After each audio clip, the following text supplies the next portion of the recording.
Bentuk-bentuk perlawanan Maluku pada masa kolonialisme dan imperialisme Barat di Nusantara.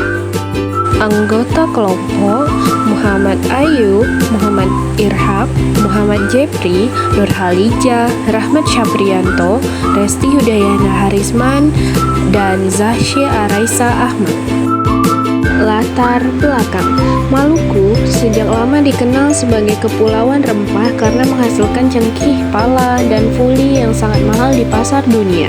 Rempah-rempah ini bukan hanya dipakai sebagai bumbu masakan, tapi juga sebagai obat-obatan dan pengawet makanan, sehingga bangsa-bangsa Eropa rela berlayar jauh untuk mendapatkannya. Pada awal abad ke-16, bangsa Portugis, Spanyol, Belanda datang ke Maluku. Mereka pada awalnya berdagang, tetapi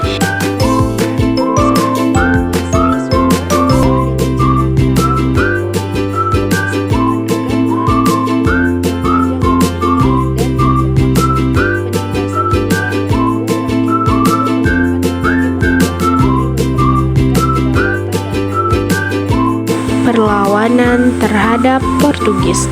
Portugis tiba di Maluku pada tahun 1512 dan membangun benteng di Ternate. Awalnya mereka diterima dengan baik oleh Sultan Ternate. Namun lama-kelamaan Portugis memperlihatkan keserakahan dengan memaksakan monopoli perdagangan dan menyebarkan agama Katolik secara paksa. Sultan Hairun yang berusaha menenteng monopoli itu akhirnya dibunuh secara licik oleh Portugis pada tahun 1570. Peristiwa ini membangkitkan amarah rakyat Maluku. Putra Sultan Hairun, yaitu Sultan Ba'abullah, kemudian bangkit memimpin perlawanan. Selama 5 tahun ia memimpin rakyat Ternate hingga akhirnya berhasil mengusir Portugis dari Maluku pada tahun 1575. Perlawanan ini menunjukkan bahwa persatuan antara rakyat dan penguasa lokal mampu mengalahkan penjajah.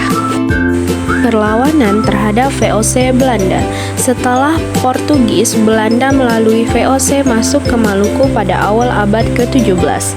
VOC menerapkan kebijakan monopoli perdagangan rempah dengan harga yang sangat murah. Bahkan mereka memerintahkan agar pohon cengkih yang tidak berada di bawah kendali VOC dimusnahkan. Kebijakan ini dikenal dengan istilah ekstirpasi. Penindasan ini memunculkan berbagai pemberontakan, salah satunya perlawanan rakyat Hitu pada tahun 1630-an yang dipimpin oleh Kaki Ali dan Tulu Kabesi. Meski akhirnya dapat dipadamkan, perlawanan-perlawanan ini menegaskan bahwa rakyat Maluku tidak tinggal diam menghadapi ketidakadilan kolonial. Perlawanan Patimura dan Marta Christina Tiahahu. Setelah VOC bubar pada tahun 1799, kekuasaan Belanda tetap berlanjut di Maluku. Kebijakan yang diterapkan tidak jauh berbeda, yakni monopoli, perdagangan, pajak tinggi, dan kerja paksa. Hal ini menimbulkan perlawanan besar yang dipimpin oleh Thomas Matulesi yang lebih dikenal dengan sebutan Kapitan Patimura. Namun pada tanggal 16 Desember 1817, Kapitan Patimura dihukum gantung bersama perjuangan Patimura. Ada pula seorang gadis muda bernama Marta Christina Tiahahu. Sejak usia 17 tahun ia ikut bergerilya melawan Belanda. Ketika ditangkap ia menolak segala bujukan dan bahkan menolak makan hingga akhirnya wafat di kapal Belanda. Perlawanan Sultan Nuku di Tidore. Sultan Muhammad Al-Mabus Amiruddin Shah yang dikenal dengan Sultan Nuku memimpin rakyat Tidore melawan Belanda pada akhir abad ke-18. Sultan Nuku tidak hanya mengandalkan kekuatan senjata, tetapi juga diplomasi. Ia menjalin kerjasama dengan Inggris untuk melawan Belanda. Dengan strategi tersebut, Sultan Nuku berhasil merebut kembali kekuasaan Kesultanan Tidore. Atas jasa-jasanya, ia kemudian diakui sebagai salah satu pahlawan nasional Indonesia pada tahun 1995. Kesimpulan, perlawanan rakyat Maluku merupakan salah satu bentuk perlawanan daerah yang sangat penting dalam sejarah bangsa Indonesia.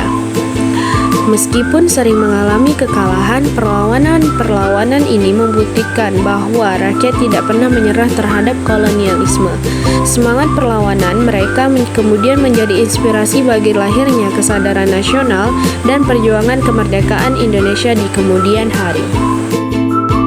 Beberapa potret pahlawan berasal dari Maluku.